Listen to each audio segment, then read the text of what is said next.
one. You're on the air. Yo, wow. Yeah. What's up? I just like to say, yo, Slim Shady, Yeah. you're a shower. You're a sucker. Come to Brooklyn whenever you want. You get smacked up for free. A word? Kings Highway, you know where it's at. All right, man. I've been down All there. right, man. Shut up. Hang up on this I got idiot. smacked around Yo, down these there. people are idiots. What's wrong with these people, man? Vanilla Ice's cousin. Is Vanilla Ice your cousin? Yeah, man. I'm Vanilla Ice's cousin. Ain't you late for What work? time is it? It's time for you to take this one-hit wonder, white trash. Oh, yeah? Talk to me, guy. Come down here and say that. Talk to me, guy. Hey, yo, that's messed up, bro. Talk to me, little girl. Talk to me, little girl. Hey, you little girl. Oh, yeah?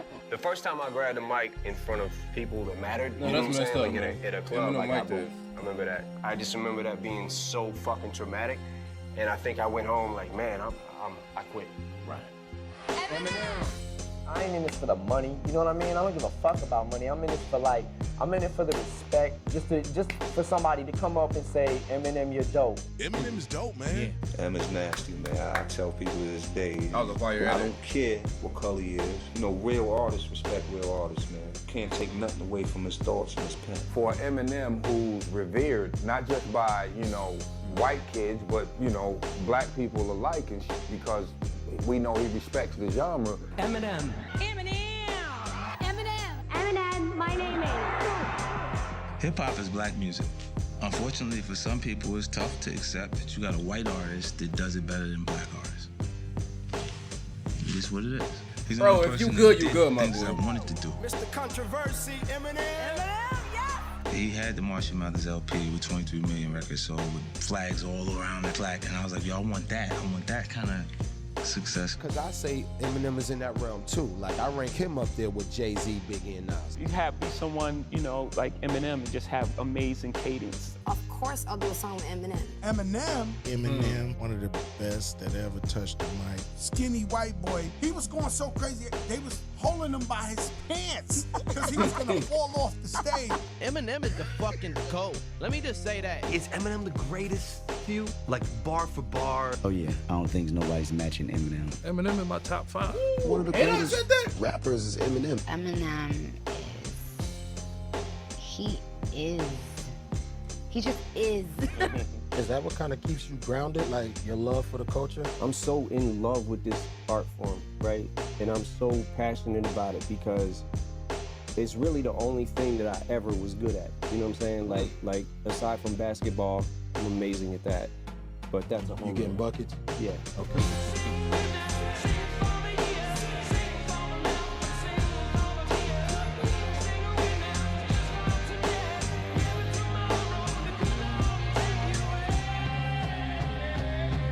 He's such a character, bro.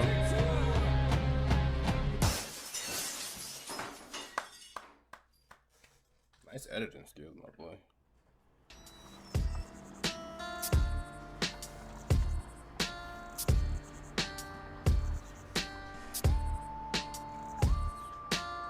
What place this is? Missouri.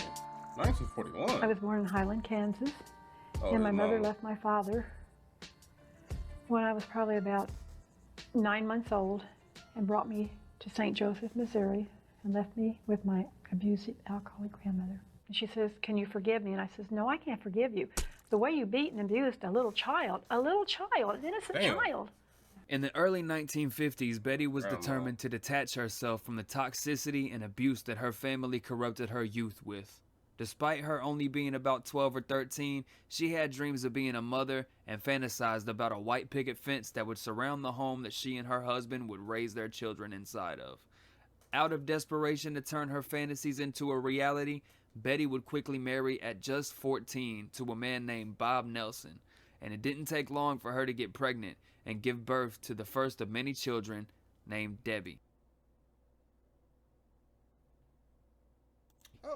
Being so young, I had a hard labor, and my daughter weighed probably about 4 pounds. Debbie was allegedly a very easy child.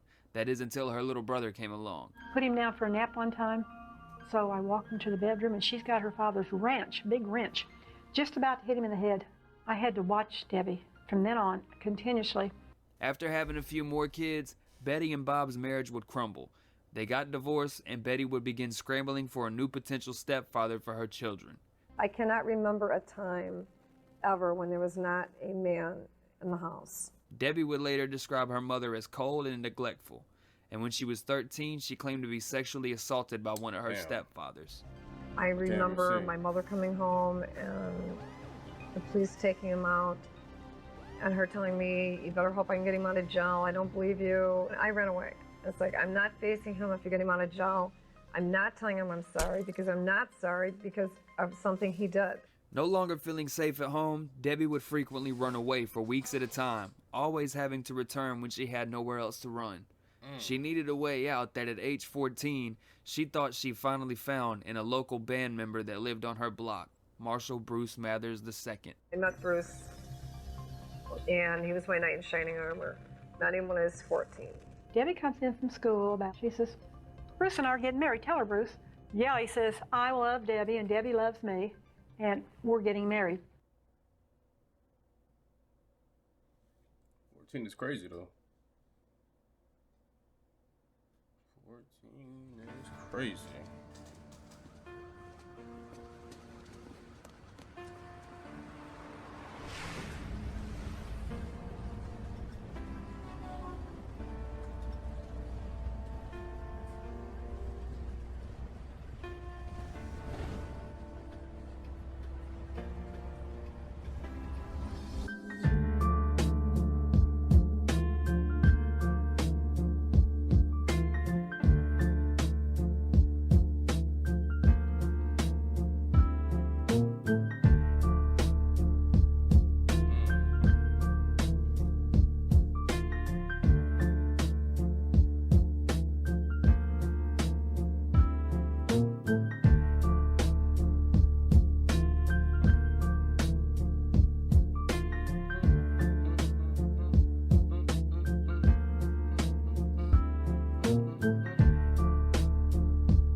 I ain't gonna hold you. I like this beat though.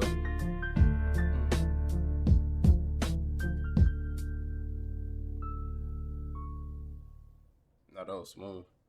Debbie Mathers gave birth on October 17th, 1972 to Marshall Bruce Mathers III when she was only 17 years old.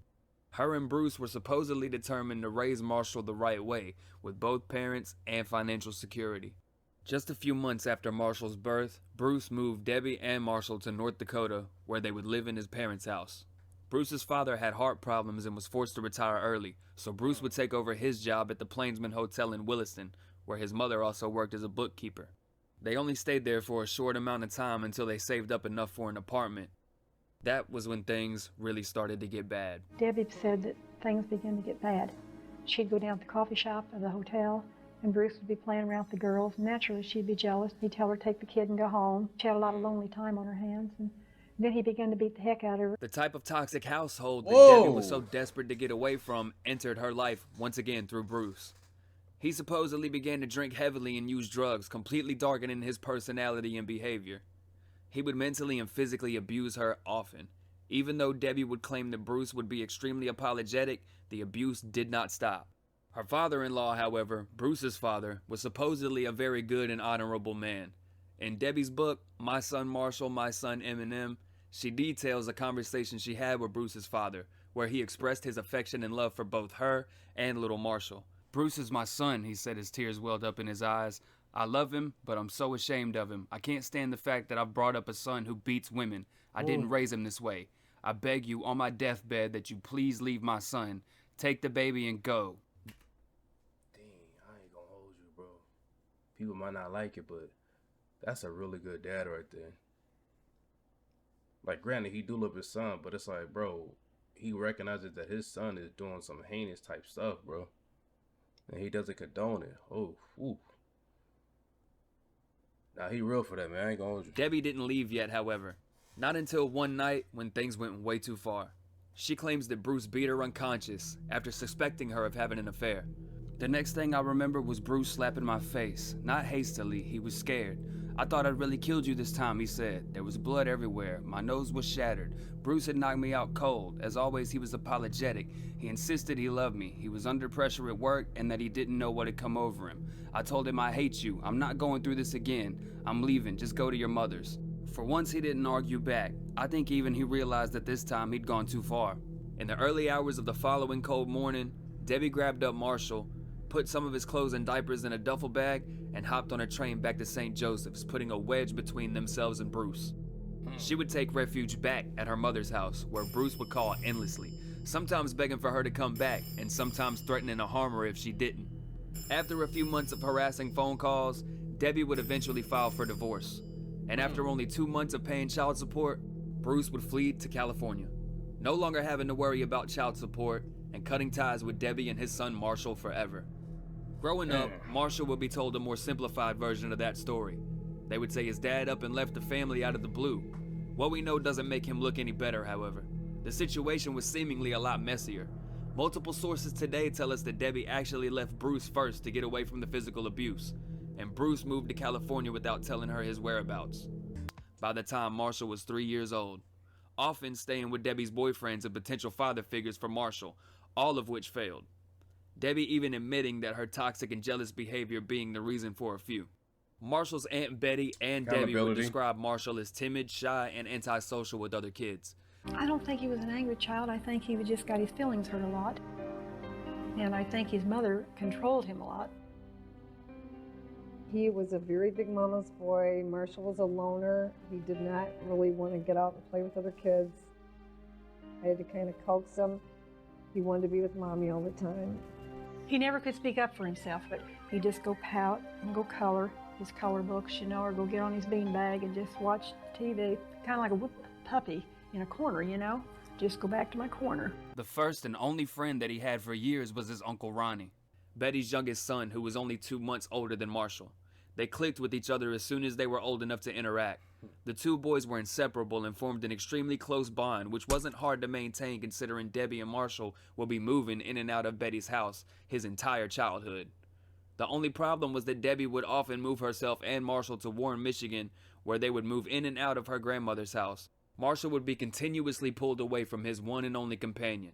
When Marshall and Debbie first came to Michigan, which would have been 1976, there was nothing where they came from.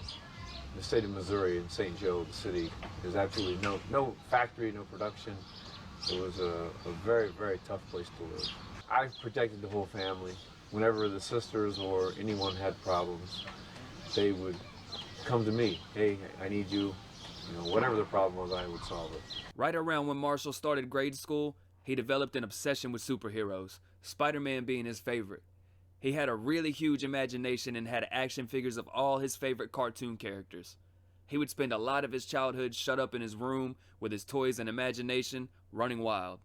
I would go in the room and play Masters of the Universe. He loved Masters of the Universe. And he set all these little creatures up. He would play with Masters of the Universe right here. The bed was this way. Skeletor, that's what I was. I played Skeletor. And it was so neat. You know, he really kept to himself. The door would be closed when he'd come over. And you'd open the door and there'd be Marshall.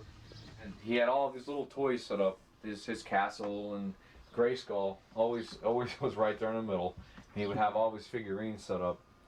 And this is where he lived when he lived in this house. Because when we came up from Kansas City, we used to stay with my grandmother. My grandmother used to live on the other side of 8 Mile, Warren. So I started going to that school, and it was the longest I had ever went to a school. It was like 6 months. It was real hard for me to make friends when I was little. The fishing trip we had one time when he was trying to put a worm on a hook, and he couldn't bring himself to pierce this worm through the hook. And he was saying, "Oh my God, you know, oh no, it's gonna hurt. It's gotta hurt this little thing. I can't do it. Oh no, you know." He dropped it. He said, "I can't put this thing on there. You have anything else we can use?" Oh God. There's Marshall as a ninja, and he's about 8 years old there. He's in the kitchen. For the next few years, Debbie would move them all around the Michigan area. She was unable to hang on to a job long enough and had went on welfare. As Marshall grew a little older, he continued to keep to himself. He still was unable to make friends and just stayed in his own little world. He had gotten so into superheroes, in fact, that he even had thoughts of being a comic book artist. Marshall loved to draw. He'd get into a lot of arguments and squabbles with teachers saying he did not draw this. That was free-handed. RoboCop. So I would say to them, okay, well, let's have him draw something. Sit down and draw. Tell him what you'd like him to draw. Because he could draw anything. Bro's a good Despite artist, showing though. signs of artistic nature, Marshall's social skills hadn't improved once he started school, and constantly changing schools didn't help much either. He struggled to make friends, and the bullying started very early for Marshall.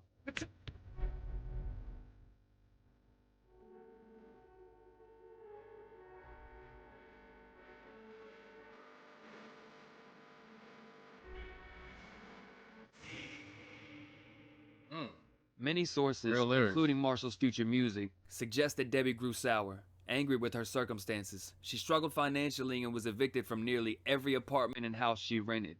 She reportedly became addicted to pills and alcohol, causing frequent mood swings and bipolar behavior. Many relatives have confirmed this, saying she was a very mentally unstable and manipulative woman. Disclosed that he grew up watching his mother's addiction worsen and spiral out of control.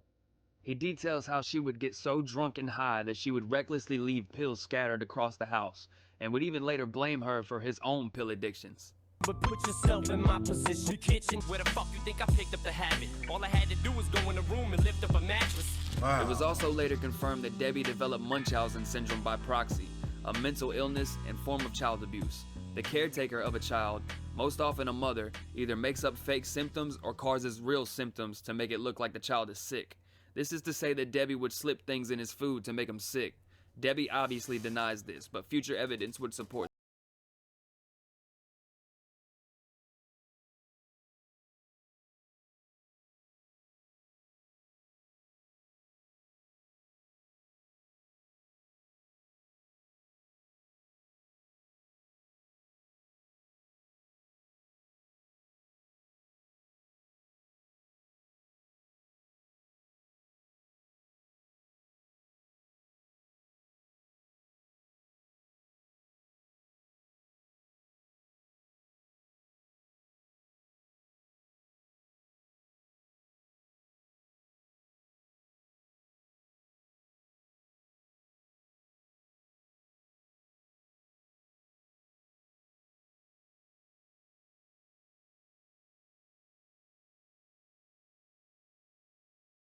a point Debbie became addicted to lawsuits, reportedly always trying to take advantage of a situation.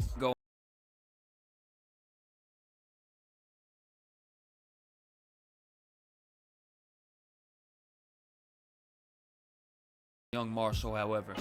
Due to constantly changing schools and moving around the state of Michigan, he was unable to build friendships and was often a target for bullying, which was excessive. The first incident happened on October 15th, 2 days before Marshall's 10th birthday. Marshall came home in tears with a busted lip and a bruised nose. He wouldn't tell me who'd attacked him. He just said it was a big, older boy. He'd been badly winded and was throwing up. The beatings were so consistent that Marshall would develop a fragile and skittish complex, even refusing to go outside and play with the very few friends he did have. Living in Michigan ghettos, Marshall often found himself to be one of the very few white kids in predominantly black schools, one of which was Dort Elementary, where Marshall had to face his biggest and baddest bully yet. Waiting for my baby daughter Haley. Say what? Waiting for my baby daughter Haley. Say what? Waiting for my. What? Waiting for Kelly! my. Waiting for my baby daughter Haley. I was harassed daily by this fat kid named D'Angelo Bailey, an 8th grader who acted obnoxious, cause his father boxed us, so every day he'd shove me in the lockers. Just before Christmas, Marshall again came home crying. This time he'd been beaten up really badly. He had cuts and scratches all over him. It looked as if he'd been in a fight with a cat. His worst tormentor was D'Angelo Bailey, a big black kid from Detroit who was 2 years older.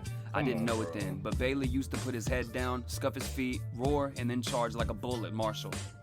These vicious beatings came to a head in January of 1983 when Marshall was playing a game of King of the Hill with some friends during a recess hour. He was allegedly forced into a fight with a friend of D'Angelo Bailey's, who at which point would intervene, running up and cracking Marshall in the head with a block of ice, knocking him out for almost a full minute. Amazingly, this went unnoticed and Marshall made it to the end of the day. That is until Bailey cornered him in the bathroom and brutally beat him unconscious. One day he came in the... Bro, like, this whole bullying stuff gotta stop, man. Like, this is crazy, bro. I'm like, no disrespect, but like, what if Marshall would have got a gun and brought it to school? He's tired of getting bullied, man. Like, bathroom while I was pissing and had me in the position to beat me into submission. He banged my head against the urinal till he broke my nose. Soaked my clothes in blood, grabbed me and choked my throat. I tried to plead and tell him we shouldn't be, but he just wouldn't leave. He kept choking me and I couldn't breathe. that's disgusting, bro. Marshall was later found on the bathroom floor in a pool of his own blood, which was leaking from his head and ears. He would later recall this in his music and in his autobiography, The Way I Am. This is something When I was 10 years old, this kid who was a little older decided one day to just beat the living shit out of me in the bathroom at elementary school. Almost killed me. I rapped about that in Brain Damage, and some people think I'm making it up, but nope, that shit really happened. My brain was fucking bleeding out of my ear. My main concern was to get him, medical treatment, and because he was, when I found my son, he was on the floor and he was having a seizure. Marshall was rushed to the emergency room while nodding in and out of consciousness.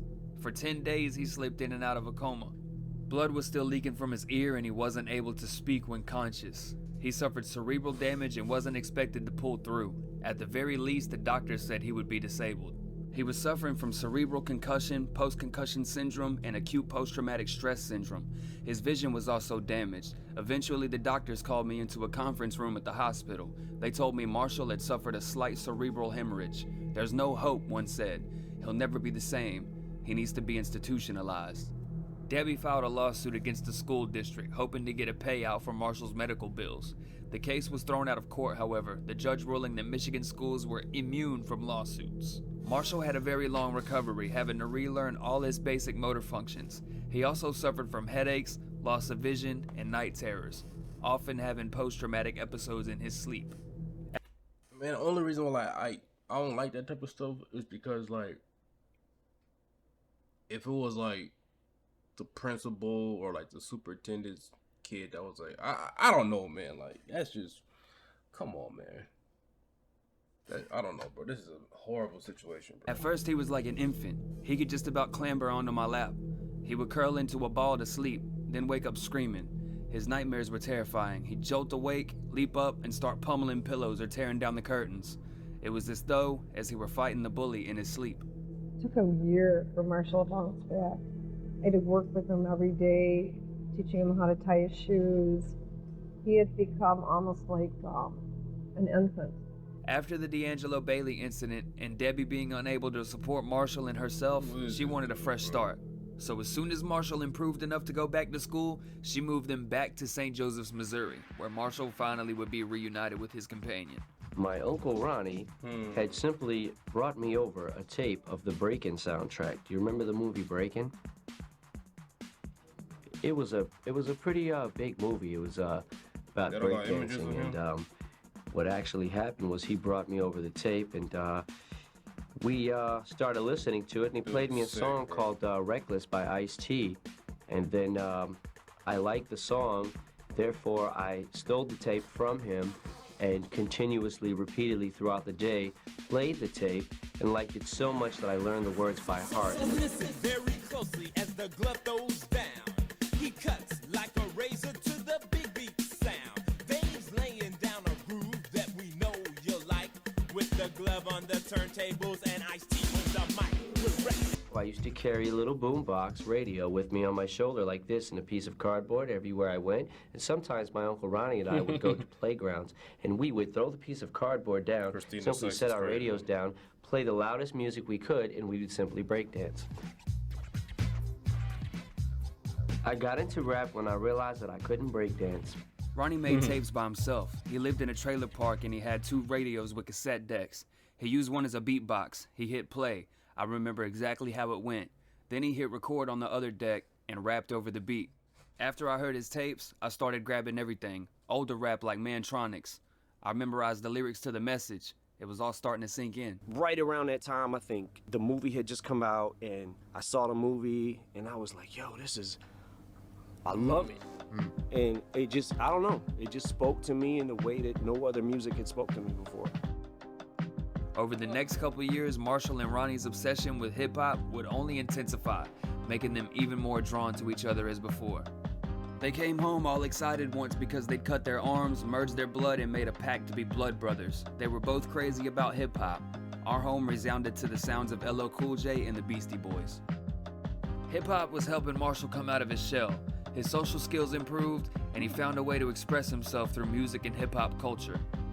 As he started to branch off and make friends with his Uncle Ronnie, Debbie got married to her then boyfriend, Fred Samra, and gave birth to her second son, Nathan. With Debbie having her hands full with a newborn baby, Marshall grew into a bigger hip-hop fan by the day, digesting all the music he could get his hands on. I just loved hip-hop growing up as a kid. I just, you know, from Ice-T to Fat Boys, Run DMC, Beastie Boys. LL Cool J was the one who made me like first start writing rhymes. And I was like 12, 13 maybe. I can remember him sitting in his room for hours. Basically, he'd sit there and play the same beats over and over and over and write. He would wake me up like at 3 o'clock and I'm like, Mom, is this a word? Does this rhyme? He's like, just please help me find it. So we get the dictionary out. Yes, it's a word. You know, and what's the definition of it? And him and my brother Ronnie would do stupid tapes together and act, you know, like they were performing in front of people. These are all tapes that I've got that I gave him back bags full of stuff that I found, and these are things that he doesn't want back. Evidently, he doesn't realize the quality or how much I have. This was the first tape that he ever made. Yeah, those are right priceless. here. The red one. Operator Cool Doggy. Oh, I wish I could hear that those, tape man. has him and Ronnie on there attempting to rap, and it's really, really funny. Debbie's husband Fred, Nathan's father, would also leave her after having an affair, leaving Debbie with their newborn son. With the man of the house gone, they were evicted from their duplex apartment in Savannah. Debbie then decided it was time to move back to Michigan, and this time for good. Marshall would once again be separated from his Uncle Ronnie, a tremendous blow considering the bond and brotherly relationship they formed for over a decade. I'd already decided it was about time we owned a home. Until then, I'd always rented. The house was at 19946 Dresden Street, on the Detroit side of 8 Mile. The down payment was $3,000. I saved as much as I could to buy the house on a land contract from a lovely senior couple. Despite the fury from being moved away from his best friend, after a few weeks, Marshall settled in, reconnecting with old friends and making plenty of new ones. The following year, he started attending Lincoln High School, only he didn't often go. He struggled with his studies, and Debbie was way too loaded to notice or care about him missing so much school, but that wasn't the only thing keeping him from going. Hip-hop had fully consumed Marshall, taking up all of his time inside and outside the house. He made a lot of friends at school and even entered a talent show with his friend Mike Ruby. Mike's rap name was Mannix, and Marshall went by MC-Double-M. It had to be a squeaky clean performance due to it being a school talent show, but Marshall got his first live performance under his belt that night. Now 15 years old, Marshall knew he wanted to be a rapper and was putting all of his time and energy into finding his artistry. But his tunnel vision would soon be clouded forever after meeting somebody at a house party in 1987.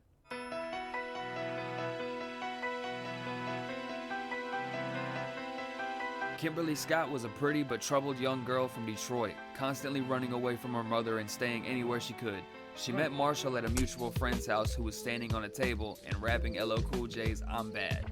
After only a few days of knowing each other, Marshall would bring Kim home and convince Debbie to let her stay for a few weeks. Weeks turned into months, which ultimately led to her settling in the home. At first she barely spoke. Questions were answered with a shake of the head. I pampered her, lending her my clothes, showing her how to put on makeup. I treated her like the daughter I'd always wanted. Gradually she started to open up. She had a twin sister called Dawn, had no idea who their real father was, and claimed to have been sexually abused by their stepfather. Now, as often happens with troubled children, Kim told some pretty tall tales. She'd been raped, forced to sleep with relatives on a regular basis, beaten by her mother, you name it. It had happened to Kim. It was me and my sister and my mom. She was. I mean, but like when somebody says that, like, you gotta take it serious though, right? Like a kid? Single mother. We don't know our father. My mom was on welfare. She worked under the table at a bar. We were so poor that my sister and I had to shoplift just to get food when we were between the ages of 4 and 5. We would literally end up walking the streets looking for food or money or asking for people for rides, strangers. Me and Marshall had a lot of common because we both had rough childhoods, I think. My first year of high school was when I met Marshall. We would both walk in the front door and skip out the back door and walk to a friend's house and just hang out there all day, and had so many absences that we ended up failing. Kim was very spoiled too because I always wanted a daughter. It was tough trying to juggle everything around. I tried to give Kim as much as Marshall or anybody else. She was very insecure, and she'd been through a lot when she was younger. She did not know her real father. Marshall had the biggest bedroom. It ran the entire length of the upper floor, but he spent most of his time in the basement, which he'd converted into a makeshift recording studio, scratching records with his pals. MC Double M and DJ Butterfingers take 87.5. New Jack, meaning new don't mean jack. Not concerned about a sucker and senseless crap. No time to waste time in this profession. Too busy advancing, moving forward, progressing. Agility, ability, got to stay nimble. Horizon out basic is basics too simple. Although Marshall's passion for hip-hop only skyrocketed, his right-hand man abandoned the genre altogether. I didn't see Uncle Ronnie for a while because my mom moved us back to Detroit. When we visited Missouri for a summer, Ronnie had gotten into heavy metal and cowboy boots. It just bugged me the fuck out. I knew the words to LL Cool J's I'm Bad front to back, and I'm standing in Ronnie's driveway rapping it, putting on a show for cars riding by. No one could tell me I wasn't LL Cool J. Back in Detroit, Marshall would form a group with Matthew Ruby, his friend Mike's twin brother who went by DJ Butterfingers. They continued to record in Debbie's basement, calling themselves New Jacks. Marshall would also sharpen his drawing skills, doing all the illustrations for their tapes. New style intact, in fact, rhymes are jam-packed, back-to-back, lines are being stacked. Proving I'm not joking, speakers keep smoking, talk shit to me and your jaw gets broken. Now I am calling MC and you are called a sucker. I'm somewhat of a genius, you're a stupid motherfucker. Gave me something to dance to, but now I'm getting serious. You wish you had stuck around, cause I ain't gonna fuck around. 16 years old, ain't completely unstoppable. Can't be dropped, so I consider it undroppable. Step my way and you must be insane. Don't come near me if you don't like pain. Suckers keep talking and I just about had it. This is my game and I'm the best at it. I write the rules and I'm the best in my division. I win by a knockout, never decision. Silly suckers talking trash is one thing I can't stand. You wanna talk trash? Go be a garbage man. Sometimes things never go my way. No, I just feel like a tuba today. Sometimes things never go my way, you know, I just feel like a tuba today. I woke up 6:30 in the morning, yawning. Gotta get to the recording studio. I gotta get it taped, son, put all my rhymes together so I can make one. Get out of bed, fall on my head, slipped on the rug, I thought I was dead, cussing. I think my head is busted, but it's really nothing. Only a concussion, shake it off. Get off the ground, look around. Couldn't find my rhyme sheets, where'd I put them down? They were just there last night on a chair. Had to look everywhere, but couldn't find them anywhere. Got undressed, got the sack off the rack. Turn the water on and Yo, that's crazy, cause like this don't even sound like M, man. Cause M be like, you know, like rap guy, like, you know what I mean? Like, woo wee. Nah, but he had bars though. He got bars though. almost had a heart attack, cold as hell. Started to yell, jumped up the shower, said, fuck it, I'll smell. Got the towel off the rack, got off. By 1989, Marshall and his humor's there though. Matthew began taking their music outside of the basement, going anywhere they could on any day to get noticed. One day at the mall, they even approached a popular upcoming Detroit rapper named Herb Ski. What's up? This Herb Ski. Yeah, what's up, man? Nothing. You tell me. Yeah, remember us at the mall? New Jacks. Yeah.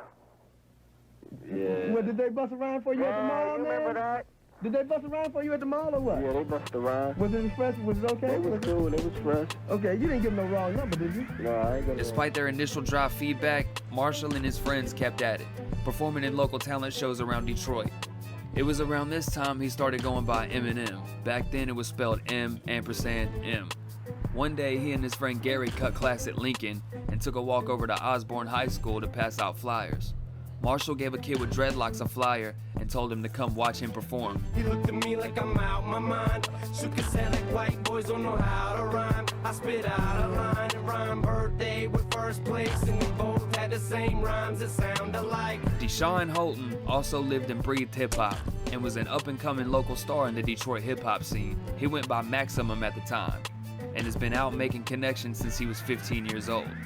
Not only did he attend the talent show at Centerline High, but he became very close friends with Marshall, often spending the night at his house and making demos. One of the first tapes they ever recorded was a comical freestyle battle called Hammer vs. Vanilla, where Marshall would portray Vanilla Ice and Deshaun portraying MC Hammer. Hey, I got a blonde streak, and that's why people like me, cause I'm hard as concrete. I'm always on beat when I do this show. You know that Vanilla Ice has to go, cause I'm so damn fresh. Now you step into me punk, there is no maybe. Just step into me wrong and I'm gonna ice you, baby. So you say, what's the matter? Why Hammer love the rap? All that shit you're talking to Hammer is bull crap. Proof was very, very respectful. Very. Friends with Marshall, often spending the night at his house and making demos. One of the first tapes they ever recorded was a comical freestyle battle called Hammer vs. Vanilla, where Marshall would portray Vanilla Ice and Deshaun portraying MC Hammer. Hey, I got a blonde streak, and that's why people like me, cause I'm hard as concrete. I'm always on beat when I do this show. You know that Vanilla Ice has to go, cause I'm so damn fresh. Now you step into me punk, there is no maybe. You step into me wrong and I'm gonna ice you, baby. So you say, what's the matter? Why Hammer love the rap? Cause all that shit you're talking to Hammer is bull crap. Proof was very, very Ice, baby. Woo. Very polite. Miss Mathers, do you need me to do anything for you? Or he would say please and thank you, or the other kids were just like, get me this or do that, or no, I'm not taking out the garbage. They were using the basement all the time to practice and scratch records, but I found out they were my albums that they used to scratch. At Osborne, Proof used to sneak me into the lunchroom to battle and hustle fools there. We got paid. Proof would say, I got $20 on the white boy. It was the white man can't jump theory, no one thought the white boy could win. Proof would start banging a beat on the table and we'd go around and I'd beat everybody who wanted to battle. Straight up, we'd go home and split the money. We used to clean up. It was almost like we're pool sharks, but people started getting hip to that game, so we had to come up with a new one. I sneak him in the Osborne and everybody be like, I'll battle you, man, I'll battle. I'm like, you can't battle me. You battle him and they be like, oh, the white boy, ha! I'm gonna kill him. I'm gonna kill him. Then he'll come out, bust a rhyme, I swear. Marshall began utilizing his skills, painting hip-hop themed jackets with spray paint for a little extra change, and the majority of his clients were other hip-hop heads that Proof brought around. So Marshall made sure to always give him his cut.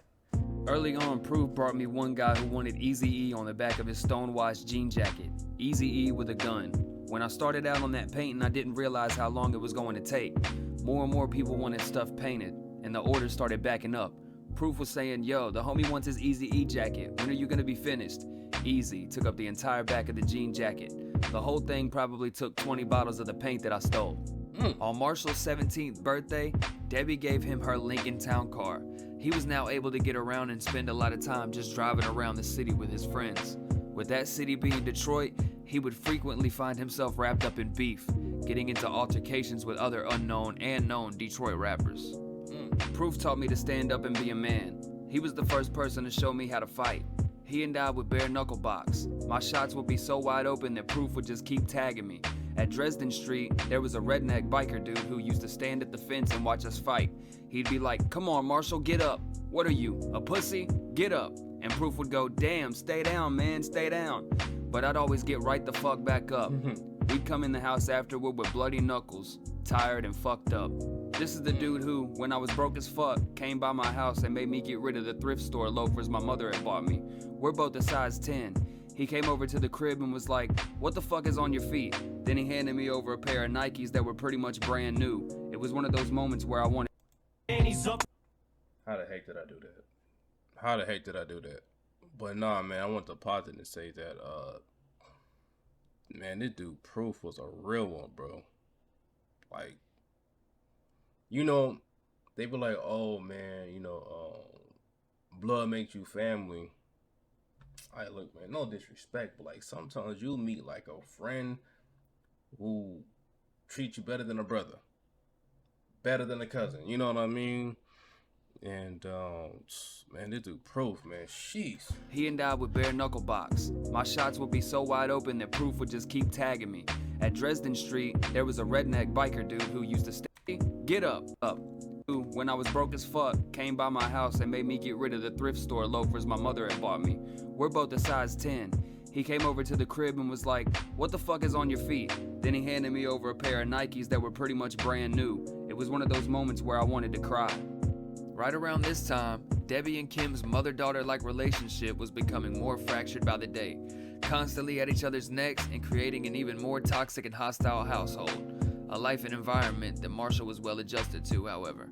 Debbie says that Kim would steal from her anything you can think of, from money to clothes to jewelry, while Kim claims Debbie was delusional and strung out from the alcohol and pills.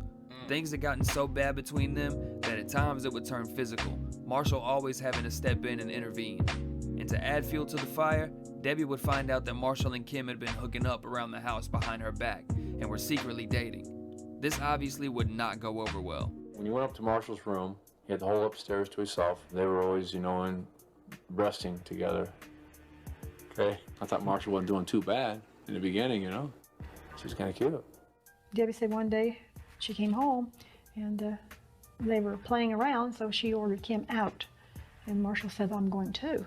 So they left. They walked down on Debbie, and Debbie couldn't stand that.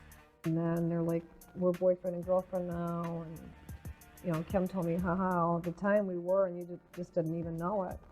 But I don't believe that. She helped him in the beginning establish his manhood and know who he was. And Debbie was jealous of the relationship. She tried to break him up a lot of times, and it worked. They would fight. Then the minute they got in a fight, Debbie would add fuel to that flame. When he first moved in, his mom had this big green boat. He could hear it like coming halfway down the street, and he'd be like, "Rack, rack, rack. If my mom comes up to the door, I don't live here. Why don't you want to talk to your mom? And he's like, "Oh, she's screwed up, blah, blah." She'd come driving by real slow. He'd be up in the visor, peeking out, looking out, like, what is she doing? And she'd come up to the door, "Does Marshall live here?" And we were like, "No, who, Marshall?" Kim was forced to move back with her abusive mother. Bob? That Cheddar Bob? No. Who, Marshall? Kim was forced to move back with her abusive mother, while Marshall was staying anywhere he could. And after failing 9th grade 3 times, he decided to drop out of Lincoln High School. It was time for him to focus on music. Marshall and Matt had long since abandoned their new Jax duo idea and formed a new group called Basement Productions, doubling in members and improvement in skill. This group consisted of Mike and Matt Ruby, Marshall, and another friend named James Lee. Mike would produce and go by Mannix. Matt would still be DJ Butterfingers, and MCing would of course be Marshall as Eminem. You track no fragile, fragile as a thin branch. You got a better script, rhetoric will get avalanche. I'm stepping up the floor on my thumb to expand my fist quicker than expected perfection to land with this. And James Lee would go by Chaos Kid.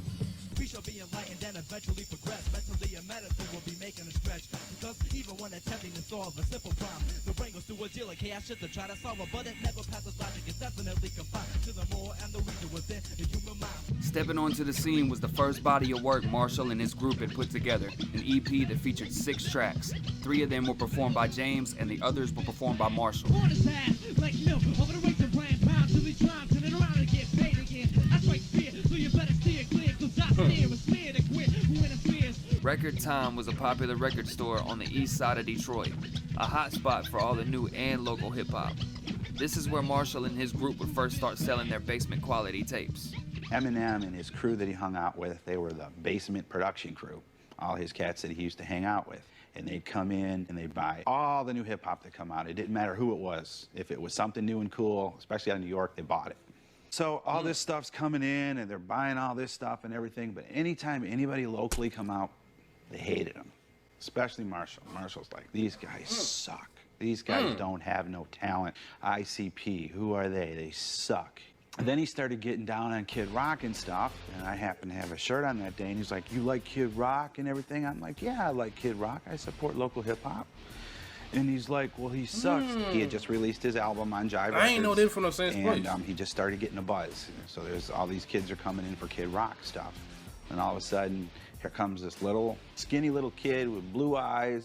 "I'll challenge you to a rap right now." "Yo, you want to battle? Yo, yo, yo." Kind of in Kid Rock's face. Everybody's like, "Well, who is this asshole?" And, "Oh, it's just that." Marshall, there's an Eminem guy that he calls himself. He's just over there rapping. He thinks he's going somewhere and all, you know, every other word is after this, after that. You know, everybody was looking around like, who is this kid? He's coming in the store and bugging Kid Rock. You know, you want to battle, is like, Kid Rock don't battle, you know. Kid Rock's like, you know, got his own thing going on. He was really cool about it, and he said, listen, he goes, today is my day, your day may come. He goes, but this is my in-store right now. I've heard some of your stuff, and you go way too fast. You need to enunciate. When you enunciate, people understand you, then maybe you can have an in-store like me. Marshall and his group weren't getting the response they hoped for, constantly being brushed off and clowned on. Even Kim would often express how much she hated his music, always making fun of and embarrassing him in front of his friends. Proof, however, still saw the potential, and he continued to make music with Marshall.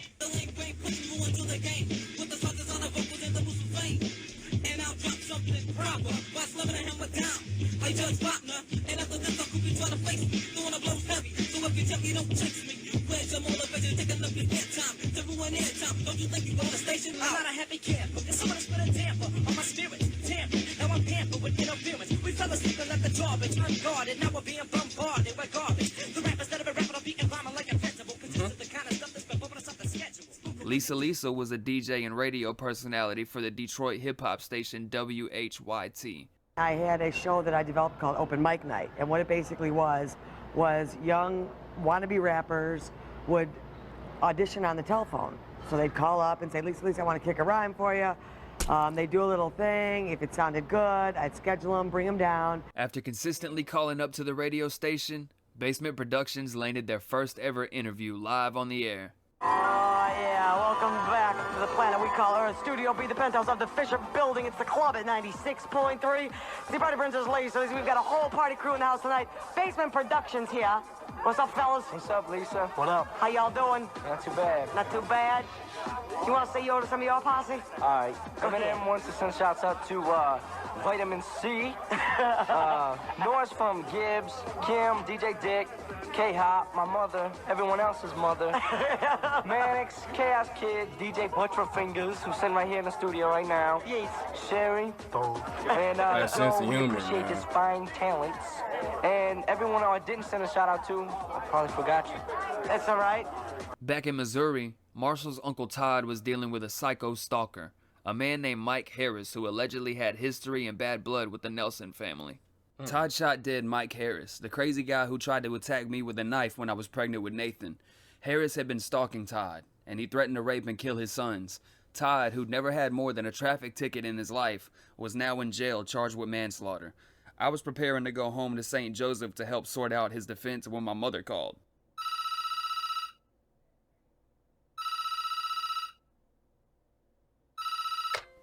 Bud, this is Ron poking hard.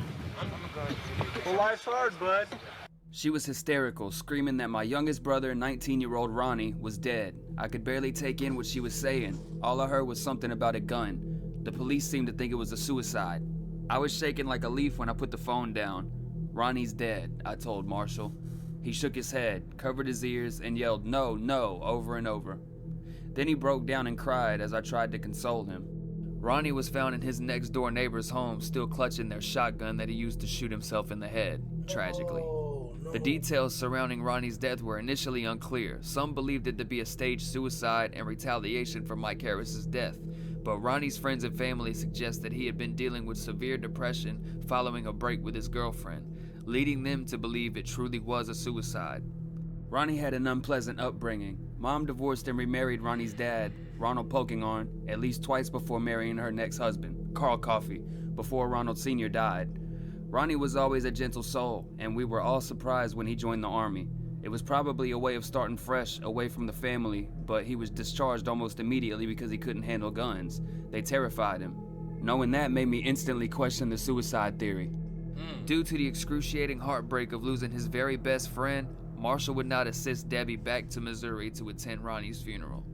Debbie was staying at the Pony Express Motel in St. Joseph's, and on the very night of the service, her and Marshall had gotten into a heated argument over the phone, allegedly over their leather sofa that got taken away due to missed payments. It was here when Debbie would say something that would further damage their already rocky relationship.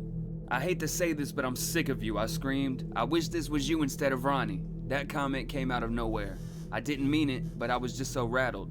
I'd had to look at the pictures of Ronnie dead, kiss his face in the coffin, try to keep Mom in line while she was out of it with grief, and visit Todd in jail. Betty had recorded her son's funeral and sent a copy to Marshall, along with some eerie pictures of his Uncle Ronnie in the casket. This brought Marshall to his knees. He and Debbie would both claim that this was intentional and punishment for him not attending the service, which Betty repeatedly denied. It just starts the organ music, and it's the obituary, and they say, and it just shows him in the casket there because it was open casket, and all the flowers and all. I thought, you've never been to his funeral. You need to deal with it. This is reality. But he said I tried to kill him. When he got the tape and the pictures, he collapsed. He said, I was not trying to hurt him. My daughter lied to him, and she said Ronnie would be alive today, but you weren't home to take a phone call. That Ronnie called and asked to speak to Marshall, and she said Marshall wasn't home. Marshall needs to know Ronnie did not call him, and the guilt that was put on Marshall, thinking, my God, it's my fault. After Ronnie's death, Marshall fell into a deep depression. He since said he was struck dumb for 3 days afterwards and considered killing himself as he listened to the tapes they've made together. He locked himself away writing. References to Ronnie are scattered throughout my son's songs, including his chart-topping single, Stan. He also part dedicated the Marshall Mathers LP to his memory. I read about your Uncle Ronnie too, I'm sorry. I had a friend kill himself over some bitch who didn't want him. Marshall would never forget his Uncle Ronnie and would forever thank him for introducing him to the music that changed his life. The first time I heard anything, my Uncle Ronnie brought over a tape of the Breaking soundtrack, and it had Reckless on it from Ice-T. Once upon a time, a DJ's task. My Uncle Ronnie started liking rap before I did, and then he kind of introduced me to it. And right around that time, I think, the movie had just come out, and I saw the movie, and I was like, yo, I love it. And it just, I don't know, it just spoke to me in the way that no other music had spoke to me before. I understand that.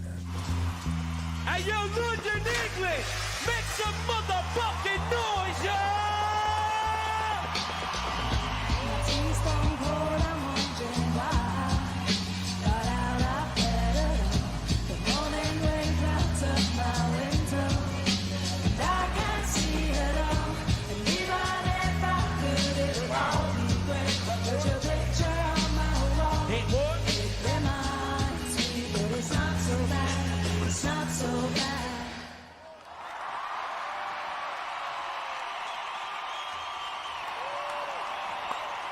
London, make some motherfucking noise for Dido, y'all.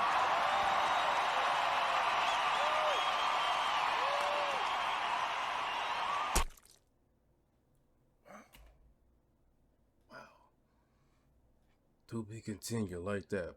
And let me just say, man, this was a really good documentary. This is a really good video, really good edits. Thoroughly impressed. Learned a lot about Mr. Marshall Mathers, Mr. Eminem, Mr. Rap God. Did not know a lot of these details, man. From the bully to his upbringing, to his uncle. You know what I mean? To man, all of this stuff, man. It's like when you listen and watch these things, man, it's like, yo, makes you want to appreciate the artist a little bit more. You know what I mean? Because it's like, bro, I want to listen to bro's music now, man. You know what I mean? Like, they was playing, like, the song at the end. I gotta listen to that. Man, salute to that boy Eminem, man. Salute to that boy Eminem, man. I wake up, then I'm going to the moon. I just dropped on my savings. How about me in spaceship? I wake up, then I'm going to the